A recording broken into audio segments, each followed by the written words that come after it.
मुरली मनोहर नंद लाला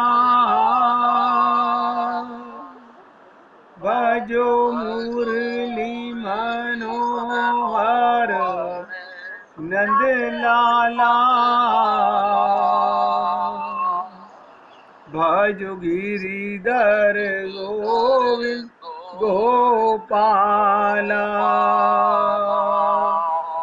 भजो गिरिधर गोविंद गोपाला भजो मुरली मनोहर नंद लाला भजो मुरली मनोहर नंद लाला भजो गिरिधर गोविंद गोपाला भजो गिरिधर गोविंद गोपाला भजो मुरली मनोहर नंद लाला भजो मुरली मनोहर नंद लाला भजो गिरिधर गोविंद गोपाला भजो गिरिधर गोविंद गोपाला बोलिए वृंदावन बिहारी लाल की जय जय श्री राधे जय जय श्री राधे। सभी भक्तों से निवेदन, बहुत एकाग्रचित होकर सत्संग के प्रत्येक शब्द को एकाग्रता के साथ हृदयंगम करने का पूरा प्रयत्न कीजिएगा। कल आपके साथ नंद उत्सव भगवान का प्राकट्य की चर्चा चली। ये उत्सव आपके और हमारे हृदय में क्यों नहीं? मैंने ये भी निवेदन किया था, हमारा भगवान के साथ सदा का नित्य संबंध है। यही नंद बाबा उद्धव जी से गोकुल की नंदगांव की दशा का वर्णन कर रहे हैं। भगवान की पराक्रम, उनकी प्रज्ञा, उनका प्रभाव, उनकी वीरता। नंद बाबा कहते हैं, कहाँ तक कहूँ, ऐसा यशस्वी बेटा मिला, उसका कोई कर्तव्य शेष नहीं रह जाता है। वो जितना ऐश्वर्य संपन्न है उतना ही माधुर्य संपन्न भी है। भगवान का जितना ऐश्वर्य उतना माधुर्य भी है। लीला पूर्ण दृष्टि से अपनी आँख के कोने से देखना, उसी से सब कुछ कह देना, यानी भगवान एक इंद्रिय से सब कार्य कर सकते हैं। अब बात आती है, ये इतना प्रभाव अविस्मरणीय, हम सब उसकी क्रियाओं से स्थिर हैं, उसकी बातें याद कर करके अब हमारे लिए कोई कर्तव्य शेष नहीं रह गया है। ये बहुत इम्पोर्टेंट बात बता रहा हूँ, ध्यान से समझने का प्रयत्न कीजिएगा। अगर आपका परमात्मा के साथ नित्य संबंध, इसको हमें कैसे पता चलेगा? आपको हो गया आत्मज्ञान और 24 घंटे भगवान का ध्यान बना रहे, फिर आपके लिए कोई विधि और निषेध नहीं है। क्या करें क्या ना करें, जो करे सो हरि करे। फिर आप जो भी करेंगे वो भगवान के निमित्त ही करेंगे। अभी तो हम लोगों को बहुत कुछ करना बाकी है, क्योंकि अभी हमारे को आत्मज्ञान और भगवान के ही साथ अपना संबंध सुना, माना, लेकिन भूल जाते हैं। तो शास्त्रों में दो शब्द बड़े विचित्र आते हैं, विधि और निषेध। विधि क्या है? आपके हृदय में रात दिन भगवान का स्मरण होने लगे। एक होता है करना, एक होता है होना। जैसे आप अपने परिवार के किसी सदस्य की माला नहीं जपते, उनका ध्यान, उनसे अपनापन सारा दिन बना रहता है। कोई रिश्तेदार महीनों ना मिले लेकिन फिर भी अपनापन रहता है। लेकिन जो नित्य मिला ही हुआ है, उसकी याद, कृपा उसकी 24 घंटे बरस रही है, लेकिन याद उसकी हमें 24 घंटे नहीं रहती है। बस ये एक विधि है भगवत प्राप्ति करने की। एक क्षण के लिए भी भगवान का विस्मरण ना हो। आप ये बताइए, कभी ऐसा होता कि आप नहीं हैं? आप हैं तो परमात्मा है। आप अपने को कभी नहीं भूलते तो भगवान को कैसे भूल जाते हैं?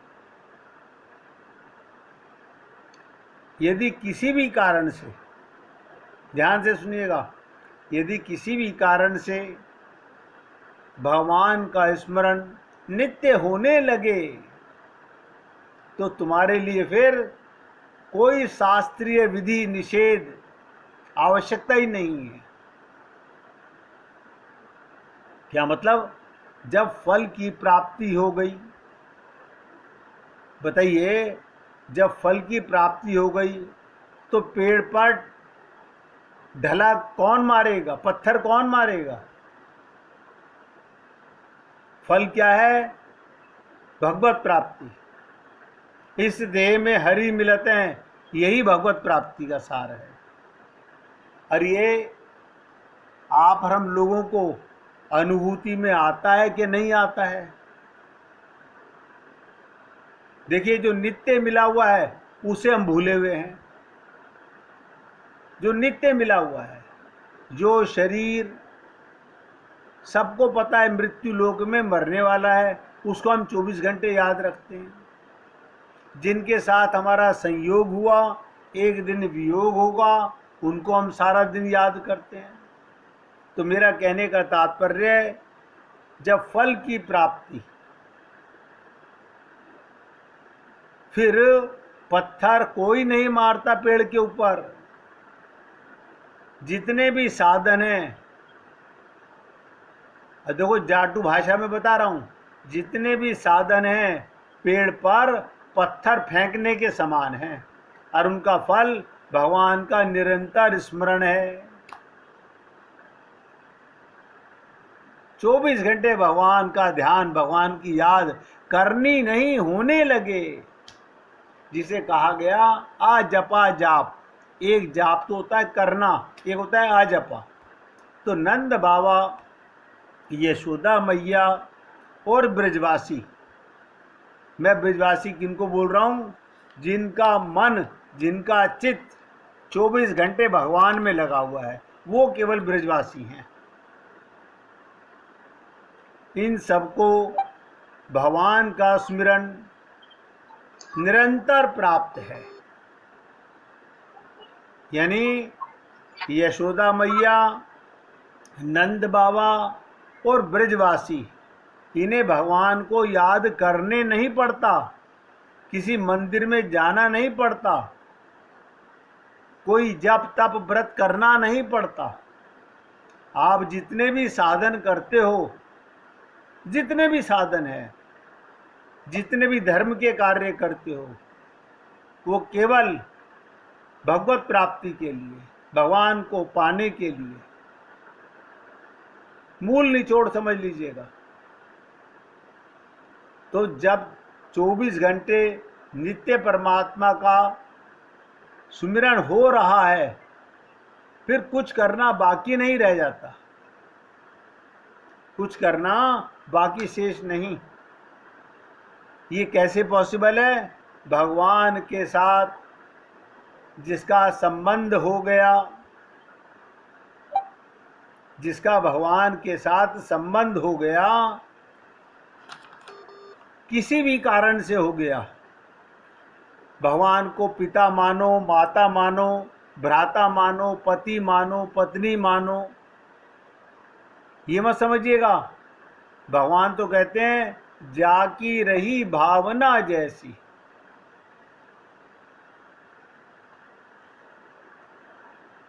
अब उनको निरंतर भगवत स्मृति की प्राप्ति हो गई है। एक होता है करना, एक होती है प्राप्ति होना। अब उनका कोई कर्तव्य शेष नहीं। देखिए आपके और हमारे अभी कितने कर्तव्य शेष हैं। अभी ये काम करना है, अभी ये काम करना है, अभी ये काम करना है। अरे भगवान से संबंध हो गया, भगवान की 24 घंटे याद बनी हुई है, फिर सारे कर्तव्य खत्म हो गए। जो करे सो हरि करे। अपने को कर्ता ना मानना। धीरे धीरे उनकी सारी क्रियाएं स्थिर हो जाती हैं। भक्त लोग कहते हैं अब हमें मुक्ति की ओर देखने की भी जरूरत नहीं। देखिएगा, मुक्ति की कामना भी भक्त नहीं करता। उन्हें मुक्ति की भी कामना करने की जरूरत नहीं है। वृंदावन के एक भक्त अपनी कुटिया में बैठकर भजन कर रहे थे। बहुत ध्यान से सुनो। वृंदावन में एक भक्त अपनी कुटिया में बैठ के भगवान का भजन कर रहे थे। कुटिया पक्की नहीं, झोपड़ी थी। चारों तरफ बांस का घेरा लगा हुआ था। रात को कुछ खटखट हुई, कुटिया के अंदर झोपड़ी पर आवाज होने लगी कटकट की।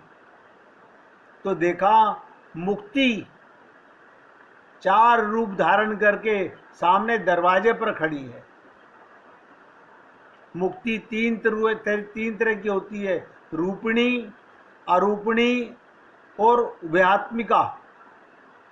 इसका क्या होता है? सामीप्य, सालुक्य और सारूप्य, ये 3 मुक्ति रूपिणी होती हैं। केवल्य, मुक्ति, अरूपिणी, इन चारों रूपों में उस भक्त के सामने मुक्ति खड़ी हो गई। भक्त बोले क्यों, क्या बात? मुक्ति बोली महाराज हम आपकी सेवा करने के लिए आई हैं, बताइए। मुक्ति भक्त की सेवा करती हैं। मैंने आपसे एक बार निवेदन किया था, जो भगवान का हो गया सारे देवता उसकी सेवा करते हैं। महात्मा बोले अच्छा देखो, मुझे अवकाश मिलेगा तो तुमसे बात करूंगा, अभी तो मौका नहीं। और हम सब लोग मुक्ति दे दो, मुक्ति दे दो।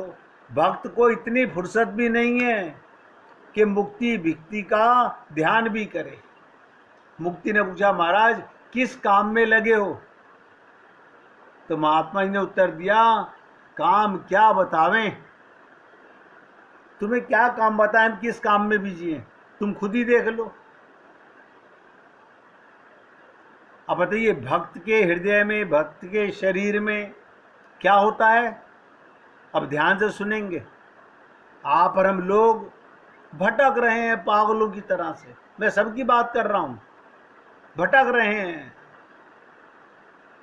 कारण ना अपना पता है ना अपने का पता है। जो अपना पता है वो भी गलत, जो अपना माना हुआ है वो भी गलत। तो मुक्ति ने क्या देखा? भक्त शरीर में रोमांच हो रहा है, चमत्कार, रोए खड़े हैं, भक्ति से मन आनंदित है। आप देख लीजिएगा, आपका हमारा मन जिस समय आनंदित रहे, शरीर बीमार पड़ा हुआ है, परेशान है, शरीर का ध्यान ही नहीं है, परमात्मा के प्रेम का ध्यान है। अभी क्योंकि अपने को शरीर मानते हैं तो शरीर का दुख दर्द हमें बहुत सताता है। आंखों से प्रेम के आंसू बह रहे हैं। भक्त के आंख से आंसू बह रहे हैं, कंठ में वाणी गदगद हो रही है, श्री कृष्ण की सेवा पूजा हो रही है। बताइए, ये सेवा पूजा है। आंखों से रोना, कंठ से गला रुंध जाना और रोए अपने शरीर के खड़े हो जाना, ये भक्ति है, ये सेवा पूजा है। तो भक्त ने कहा, फिर मैं 4 प्रकार की मुक्ति का क्या करूंगा? ये बारंबार क्यों खटखट कर रही है, क्यों चंचलता दिखा रही है? मुझे मुक्ति की कोई जरूरत नहीं। वे चाहते हैं इससे कब छूटे, कब मुक्ति मिले। किंतु जिनके जीवन में आनंद होता है, नोट कर लो, जिनके जीवन में 24 घंटे आनंद होता है, वो उससे क्यों छूटना चाहेगा? जिनको सेवा का आनंद आ गया, पूजा का आनंद आ गया, प्रेम का आनंद आ गया, जिसे याद 24 घंटे भगवान की बनी रहे, वो उनसे छूटना क्यों चाहेगा? उन्हें तो सुख ही सुख है। वे जहां देखते हैं वहां अपना प्यारा दिखाई देता है। सुना तो बहुत बार आप लोगों ने कि जित देखो तित श्याम ही है। ये दिखता क्यों नहीं भगवान? क्योंकि अभी हमारी आंख शरीर की आंख है, मन की आंखें नहीं बनी हैं, दिव्य आंखें नहीं बनी हैं। आत्मा तो है, लेकिन आत्मज्ञान 24 घंटे नहीं रहता। इसलिए हमारे मन में तेरा मेरा अपना पराया नजर आता है। जित देखूं तित श्याममयी है। वे तो प्रेम में मग्न हैं, उनके लिए मुक्ति अपेक्षित नहीं होती। एक भक्त कहते हैं, धर्म में अपनी आत्मा है। ध्यान दो, धर्म में अपनी आत्मा है, धन चाहिए ही नहीं और भोग में कोई रुचि नहीं। तब इस जीवन में क्या चाहिए? आनंद। वो भी नहीं चाहिए, जो होना है हो जाए, होनी होए सो हो जाए। मैं तो गिरधर हाथ बिकाने। जब एक बार भगवान के साथ आपका संबंध हो गया तो हे पुण्य आत्माओं, आप समझ नहीं पा रहे हो कितना बड़ा चमत्कार है जीवन का। और इसीलिए और हम लोग, हमारी क्या दशा है, हम सारा दिन निराशा होते रहते हैं, निराश होते रहते हैं। कोई परिवार से निराश, कोई धन से निराश, कोई स्वास्थ्य शरीर से निराश। मन 24 घंटे, बताओ, आपको पता नहीं चलता। आप सोचिएगा, एक एग्जाम्पल बता देता हूँ। आपके परिवार में आपके बच्चे मुंह लटका के बैठे हुए हों आपके सामने, आपको कैसा लगता है? आप कहोगे बिल्कुल अच्छा नहीं लगता। तो आप सोचो, क्या प्रभु को हमारी निराशा अच्छी लगती होगी? प्रभु की बड़ी कृपा है, सच मानिए। हम लोग उनकी कृपा में स्नान कर रहे हैं। आप कहोगे बरसात तो कभी कभी होती है। कहते हैं तेरी रहमत दिन रात बरसती है। डूबे हुए हैं, फिर घबराएं क्यों? ये बिल्कुल बात याद रखने की है। एक क्षण के लिए भी निराश होना अर्थात ये सोचना मेरा क्या होगा, बताओ।